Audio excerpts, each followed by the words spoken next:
మే 1వ తారీఖున లబ్ధిదారులందరికీ పెన్షన్ పంపిణీ చేసే విధంగా ముందస్తు చర్యలు తీసుకోవాలని ఉమ్మడి తెలుగుదేశం పార్టీ ఎమ్మెల్యే అభ్యర్థి డాక్టర్ బి జయనాగేశ్వర రెడ్డి కోరారు.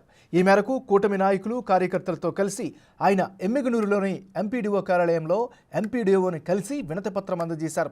అనంతరం అరాచక పాలన అంతం కూటమి పంతం, జగనాసుర రక్త చరిత్ర అనే ఎన్డీఏ కూటమి ఛార్జ్షీట్ను కూటమి నాయకులతో కలిసి ఆయన విడుదల చేశారు. రాబోయే ఎన్నికల్లో కూటమి ప్రభుత్వం విజయం ఖాయమని ధీమా వ్యక్తం చేశారు.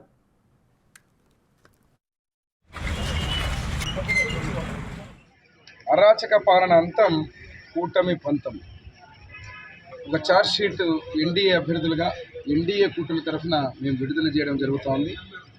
5 సంవత్సరాల విధ్వంసకర పాలన, ఎక్కడ చూసినా ప్రజావేదిక కూల్చడంతో మొదలైనటువంటి ఈ యొక్క విధ్వంసం నిన్న లేక మొన్న ఒక ఆడకూతురు బుర్కా వేసుకొని పోతా ఉంటే ఆ బుర్కాని తొలగించాలని చెప్పి ప్రయత్నం చేసిన వైసీపీ నాయకుల ప్రయత్నం వరకు కూడా చూస్తే మీరు కేవలం విధ్వంసం, ఎక్కడ కూడా అభివృద్ధిని సంక్షేమాన్ని కేవలం బటన్ నొక్కినా అని చెప్పడం తప్ప ప్రతి ఒక్కరి గొంతుకును నొక్కుతూ ప్రశ్నించే వాళ్ళని బెదిరిస్తూ బీసీలు, బడుగు బలహీన వర్గాలు, ఎస్సీ ఎస్టీ మైనారిటీల మాన ప్రాణాలని, ఆస్తులని కబ్జాలు చేస్తూ విధ్వంసం చేయడం తప్ప ఈ 5 ఏళ్ల జగన్మోహన్ రెడ్డి పాలనలో ఇంక చేసిందంటూ ఏమీ లేదు.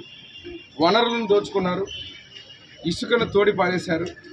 ఎక్కడ చూసినా ఈరోజు మైనింగ్ మాఫియా, లిక్కర్ మాఫియా ఈ రాష్ట్రంలో ఒక విధ్వంసకరమైనటువంటి అరాచక పాలనకు నాంది పలుకుతూ చివరిగా మళ్ళీ ఒక డ్రామా, గతంలో కోడికత్తి డ్రామా ఆడి 2019 ఎన్నికలకు పోయారు. ఈరోజు మళ్ళీ కోడికత్తి నుంచి కొంచెం స్టాండర్డ్స్ తక్కువ అయిపోయి గులికరాయికి వచ్చాడు. మరి ఆ గులికరాయితోటి ప్రాణాలు తీయబోతాడని గతంలో ఉన్నటువంటి నారాసుర రక్త చరిత్ర అని ఏదైతే గొడ్డలి పోటుతో చనిపోయిన బాబాయిని గుండెపోటుని చూపించి దాంట్లో లబ్ధి పొందాలని చూశారు.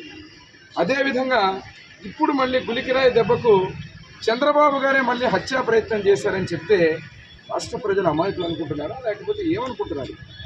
కేవలం మీ డ్రామాలతోటి 5 సంవత్సరాల ప్రభుత్వం పరిపాలన చేసిన తర్వాత ఎవరైనా చేసిన అభివృద్ధిని, సంక్షేమాన్ని చూపి చేతులెత్తి ముక్కి ఓట్లు అడుగుతారు. కానీ జగన్మోహన్ రెడ్డి ప్రభుత్వంలో మాత్రం కేవలం విధ్వంసం, బెదిరింపులు, హత్యలు, మానభంగాలు, ఆస్తుల దోపిడీ, అంతేకాకుండా ఇప్పుడు మంచి నాటకాల రాయుడిలాగా డ్రామారెడ్డిగా జగన్మోహన్ రెడ్డి నిలబడిపోవడం ఈరోజు శోచనీయం. అందుకే మేమందరం ఈ ఛార్జ్షీట్ ఏదైతే ఎన్డీఏ, ఇటు జనసేన, అదేవిధంగా బీజేపీ, తెలుగుదేశం పార్టీ కూటమి అభ్యర్థులందరం ఈ రాష్ట్ర ప్రజలకు, మా ఎమ్మెగనూరు ప్రజలకు తెలిసే విధంగా ఈ ఛార్జ్షీట్లు విడుదల చేస్తున్నాం.